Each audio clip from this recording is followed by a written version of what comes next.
Umugenzi nyawe akumenyera ibintu vyankenerwa mu buzima, akakurinda kujuragirika no guta umwanya, akakwereka inzira ya hagufi kandi ishika mu mutekano ntangere. Uwo mugenzi mwiza suwundi ni BCAB.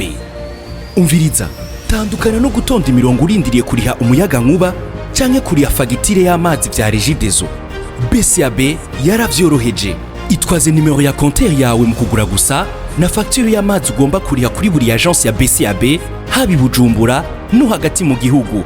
Mukanye sase uburonsi cemeza ko hejeje kuriha. Menya neza, igikorwa cyo kurira facture y'amazi canke kugurira amatara vya regidezo muri banque BCAB biranyaruka, na rumeca na rumwe urenza ko kuyo wagira urihe, kandi nibigusaba kubura umunywanyi wa BCAB gusa. Ariko rero akarusho ku banywanyi basanzwe ari aba BCAB, urashobora kubikorera kuri telefone ngendanwa yawe mu gihe ukoresha BCAB Akabirya utarenze kuva aho uri. Egera umuaje wa BCAB Akabirya bigufashemwo, kandi nawe nta mahera urenzako, uriha yayandi nyene. Abaje ba BCAB Akabirya nabo ubasanga mu gihugu cose.